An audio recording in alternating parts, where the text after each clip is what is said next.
नमस्ते। आज एक बहुत खास दिन है। जैसे जब भी कोई खास चीज होती है या हमें किसी चीज की इम्पोर्टेंस बतानी होती है या किसी इशू को लोगों के बीच अवगत कराना होता है तो हम एक दिवस घोषित करते हैं। ऐसे हमारे पास कई सारे दिवस हैं, जैसे विश्व पर्यावरण दिवस, पृथ्वी दिवस, जल दिवस। उसी प्रकार से अपनी जैव विविधता के बारे में समझने के लिए, उससे उसके जो इश्यूज हैं उससे लोगों को अवगत कराने के लिए आज के दिन मनाया जाता है अंतर्राष्ट्रीय जैव विविधता दिवस। अब एक बात समझने वाली है कि जैव विविधता है क्या। तो देखो, जैव विविधता का मतलब है जीवों में विविधता। मतलब इस पूरी पृथ्वी पर मनुष्य ही निवास नहीं करता है, उसके अलावा कई सारे जीव जंतु, पशु पक्षी, पेड़ पौधे, उन सब की प्रजातियां भी निवास करती हैं और वो सभी एक दूसरे पर निर्भर है। जैसे एक रिपोर्ट कहती है कि जो मनुष्य की डाइट है उसका जो 80% है वो हमें पौधों से प्राप्त होता है। इस पूरी पृथ्वी पर 3 बिलियन मतलब 300 करोड़ लोग जो हैं, उन वो जो प्रोटीन इनटेक करते हैं उसका जो 20% है वो मछलियों से प्राप्त होता है।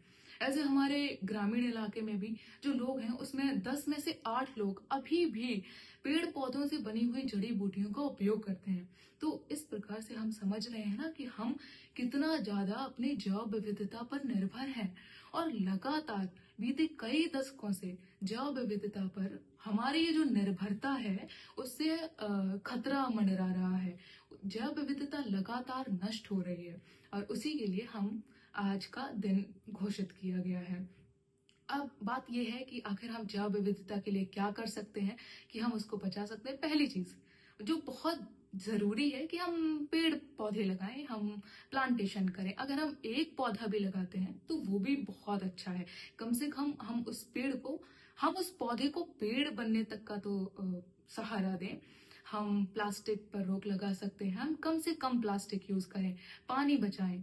ये जो हमारे जो छोटे छोटे प्रयास हैं यही है जिनसे हम जैव विविधता को बचा सकते हैं। हम रिड्यूस, रीयूज और रिसाइकल का कंसेप्ट अपनाएं। आपको पता है नील आर्मस्ट्रॉन्ग ने जब चंद्रमा पर कदम रखा था तो उन्होंने कहा था कि मनुष्य का एक छोटा कदम मनुष्य जाति के लिए एक बड़ी छलांग। तो अब आपके जो ये छोटे छोटे कदम हैं जैव विविधता के बचाने में, तो वो सच में हमारी मनुष्य जाति के लिए एक बड़ी छलांग साबित